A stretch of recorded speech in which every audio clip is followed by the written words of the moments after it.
anytime there's a change in government, I think the people who are not in this world almost expect that whoever comes in is going to blame the last group to say, oh, they left a mess here, it's terrible. And as you mentioned earlier, our hands are tied now, we can't do some of the things that we wanted to do.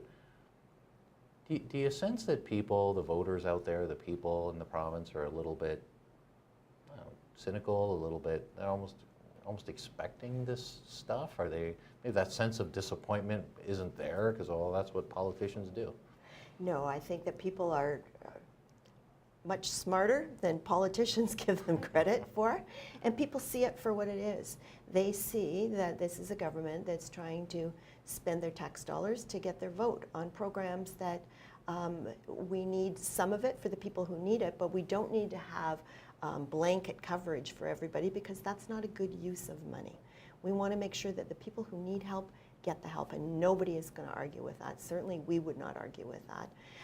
But we have to spend the money wisely because we don't have very much money right now.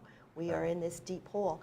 And I think that the flags that have been raised by the Auditor General are giving people pause to think, to say, the Auditor General isn't just saying this because she doesn't like the Liberals. She is an independent, objective viewer of the state of affairs in Ontario, and she is very concerned.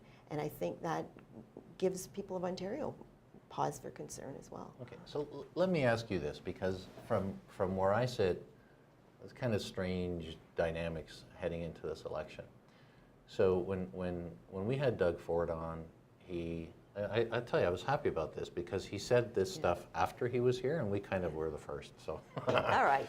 So I'm going to put up a big sign. You know, Ontario's open for business again. I'm going to bring prosperity back to this province. And we had Stephen Del Duca, the Minister of Economic Development and Growth, on this show, and he was rhyming off all the macro numbers. So unemployment is low, and the growth rate of GDP is good, and interest rates are low, and Google's coming here, all this. So it sounds like times are good. And then when we get into the government's narrative about why they are doing some of the things that they're doing, so they've reduced hydro rate, albeit by increasing debt, and we're going to do farm care. It's like the justification is that times are good, but people are hurting, and people need help. And it seems like, again, if you're not in this world, the messages coming out are a bit weird, because if times are good, it's usually the incumbent government that's talking about it, and the leader of the official opposition is saying prosperity's not here. I'm going to bring it back. But the chief economists of the banks, whose emails I get, so times are good. What are we to make of all of it? What are the voters to make of all of this right now? Like what's going on out there in terms of the real world? Well, I think people are a little bit confused, but they are concerned. They know that what they're hearing from the government is not necessarily as rosy as they would like to show, because we have the Auditor General that's commented on the situation that we have with our deficits and the growing debt. We have a situation with business owners. Everywhere I went during the leadership campaign, I was met with small business owners who were to the point where they wanted to think about going to another jurisdiction. They felt they were literally under attack by this government because of the hydro rates that are still way too high for businesses, because of the provisions with the increase in the minimum wage. We all want an increase in the minimum wage, but it was too sudden and too big an increase for businesses to be able to absorb, with a lot of the other increases that were brought in under Bill 148 that changed the Employment Standards Act and so on. And then it's the regulations that this government is bringing into businesses to say, not just these are the boundaries of how you should operate, but telling you actually how to run your business and what you can do and what you can't do. People are just throwing up their hands and saying it's like they don't want any business left in Ontario.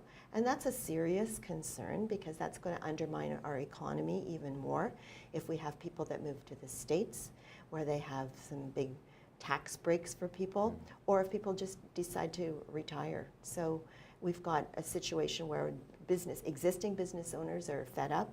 where young people can't find jobs. They're graduating from colleges and universities with high levels of student debt, and they are still living in their parents' homes and they can't get a job.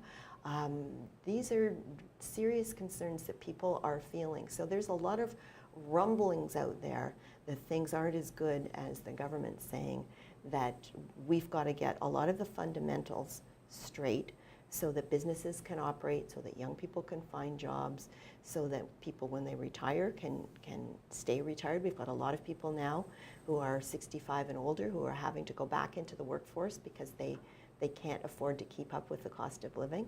So there's a lot of things that are not working out there that people are concerned about, and that's why they're saying they want change. So how important is business confidence, the optimistic entrepreneur that will make that investment or not, depending on, maybe it's not even so much macroeconomic numbers, but kind of a feeling for the environment that they operate in?